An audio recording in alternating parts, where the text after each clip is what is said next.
Brighton, the Jewish community of Brighton, has existed since the mid-1760s. Not in the shul.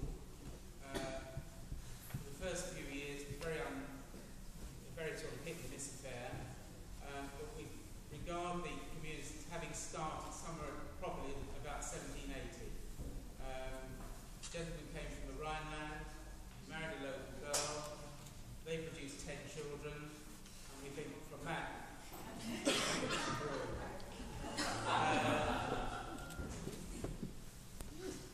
now originally, the place where Jews met for worship was not in this area, but on the other side of the main road, the other side of North Street, in the area known as the North Lane, where there is a street called Jew Street. And on the building of that street is a shop now called Airs, which sells tools and everything you need for sort of DIY activities. And it's believed that in a room in that building was the first place that Jews actually met for worship. They stayed there for about 8 or 10 years, and they moved to the street that's parallel with this one, which you will have passed by, West Street. It's a little courtyard off West Street called Pounds Court, and there was another building there, also not actually a purpose-built shul, but had a room in it which Jews met. We do actually have a record of a Christian visitor visiting that on Yom Kippur in the year 1817, so we have some idea of what that was about. As I say, up until all that time, it was a very hit and miss affair. Sometimes there were enough men to make a million, sometimes there weren't. But in 1825, the community got going properly and built the shul that exists to this day. The building exists to this day, also on the other side of the main road there, in a street called Devonshire Place. You can actually see the building. It still has the words across the top, Jew Synagogue, although it's now a block of very expensive apartments. But that was, as far as we know, 2 houses that were adapted to make a shul. And then in 1838, the community was getting a bit bigger, and that was extended, and a room was provided for 75 worshippers instead of the 50 that it could accommodate originally. But as I say, you can actually see the exterior of the building, and it's very clear where it is. And Brighton, it's one of, there are 2, Brighton is a town which is lucky in having 2 grade 2 listed synagogues. That's one, and then there's this one which is actually grade 2 with a star, which puts it in the top 8% of historic buildings in this country. This is a building of very great national importance. And the community used that shul until 1875. But they had been looking for a new site since 1860 because it was in the wrong place. It wasn't a place where many Jews lived, and it was also definitely too small. And then in 1860 a committee was formed, and I don't need to tell you what Jewish committees do. In fact, actually, Jewish committees don't do.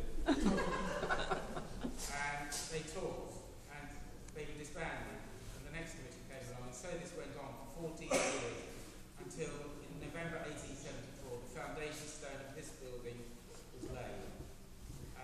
And the shul actually opened for business, as it were, 3 days before Rosh Hashanah in 1875. And the local papers have descriptions of both these events in very, very great detail. Very interesting reading I make. So we've been here since 1875. So in fact, actually, although it's the oldest existing shul in Brighton, it's the 4th in terms of success. Now, when it was opened, it didn't look as it looks now. It was actually much simpler. It's mostly white and even partly undecorated. None of these stained glass windows that you see in here was here. The pulpit, which I'm clinging on to, was not here either. These things started to come in from the late 1880s onwards. Also, all this ornamental ironwork in the front here and in the ladies' garret, that was not here either. It was all fronted with wooden panelling, and in an early form of recycling, that has actually been used elsewhere in the building. So when that was taken away, the use was found for it elsewhere in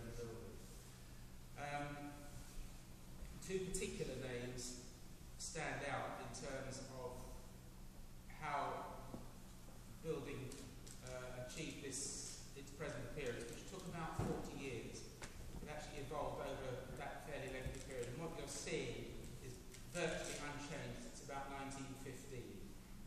But the two famous names are Sassoon and Rothschild. The Rothschilds, or put it another way, the Sassoons were known as the Rothschilds of the East, a title which they did not like particularly because they regarded the Rothschilds as the Sassoons of the West.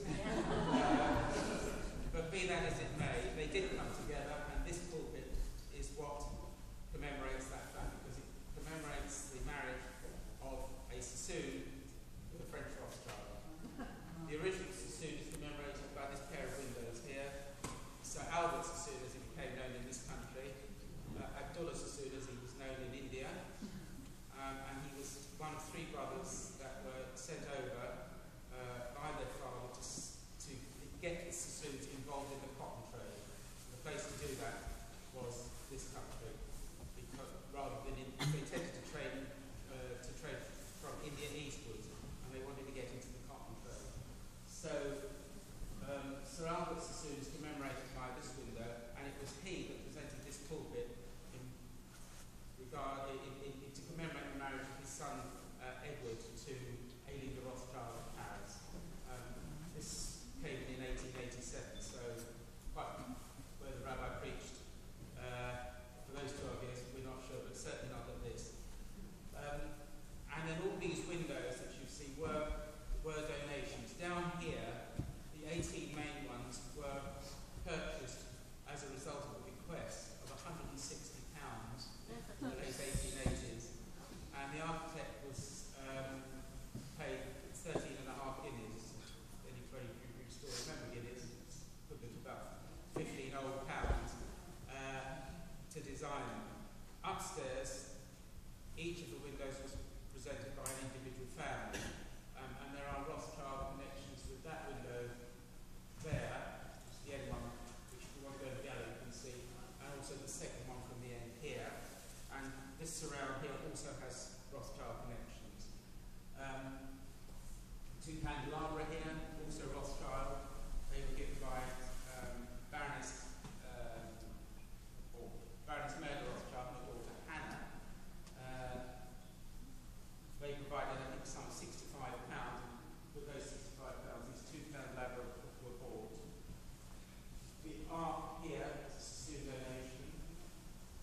Much of the fact that we have electricity in this shul also is through the Sassoon, and it is the first synagogue in the United Kingdom to be lit with electricity in 1892. If anyone can come up with anywhere earlier, we'd be interested to hear it. But that's one of our claims, and nobody has yet contradicted it. The kind of gear that you see here is one of only two artifacts that we have from the previous shul at Devonshire Place. Dates from 1845, and it was given by a man called Hyman Lewis. And Hyman Lewis was the first Jew in this country to be appointed to municipal office in the around about 1820. So, small place, Brighton, but we've got quite a few firsts. As I say, the fronts down here and also upstairs, they actually came in quite far apart, but they did date one set from the 1890s, the other about 1910. The bimmer, you will notice, is slightly untraditional in as much as it only has one set of steps. It's unusual. There are a number of things that have that, but the ideal is to have two. But when the bimmer was designed, it's clearly designed or made too wide to have two sets of steps. So they compromised by having just the one on the back. But the ideal is to have two. So that is the usual Jewish, Orthodox Jewish tradition. And the original plans actually, which exist, actually do show two separate sets of steps. But in the end, what we got, I think, was so large and so grand, it just wasn't practical to follow the normal tradition. Prayers for the